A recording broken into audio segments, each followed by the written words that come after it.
ఆంధ్రప్రదేశ్ రాష్ట్రంలో ఉపాధ్యాయుల స్పాస్ బదిలీల ప్రక్రియ కొత్త మలుపు తీసుకుంది.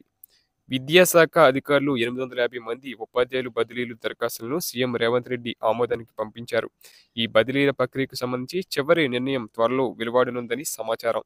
స్పాస్ బదిలీలు ఉపాధ్యాయ దంపతులకు కుటుంబ సహర్థాన్ని మెరుగుపరిచే కీలక నిర్ణయాలుగా నిలుస్తాయి.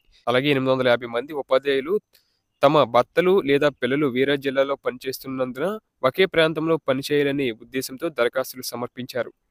స్పాస్ బదిలీల వల్ల ఉపాధ్యాయుల కుటుంబ జీవితంపై సానుకూల ప్రభావం ఉంటుంది. అలాగే విద్యాశాఖ అధికారులు ఈ దరఖాస్తులను పరిశీలించి సంబంధిత వివరాలతో సీఎం రేవంత్ రెడ్డి ఆమోదం కోసం పంపించారు.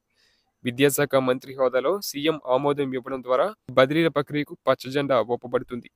పరీక్షల సమయం దగ్గర పడటం, విద్యా సంవత్సరం ముగిసి నాటికి బదిలీల ప్రక్రియ పూర్తి అవుతుందా అన్నది ప్రశ్నగా నిలుస్తుంది.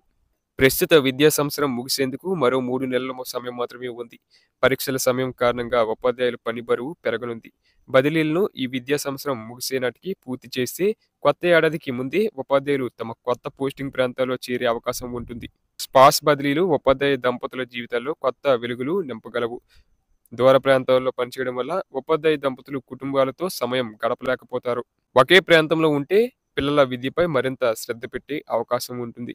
వేరువేరు ప్రాంతాల్లో జీవించడం వల్ల వచ్చే అదనపు ఖర్చులు తగ్గుతాయి.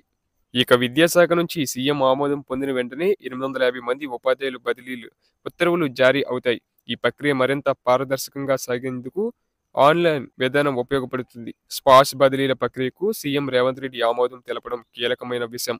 కుటుంబ సమగ్రతకు, ఉపాధ్యాయులు వ్యక్తిగత వృత్తి జీవితాలకు ఇది ఎంతగానో మేలు చేస్తుంది. పరీక్షల సమయం దగ్గర పడుతున్నా ఈ నిర్ణయాన్ని త్వరగా అమలు చేయడం ద్వారా ప్రభుత్వ విధానాలపై విశ్వాసం పెరుగుతుంది.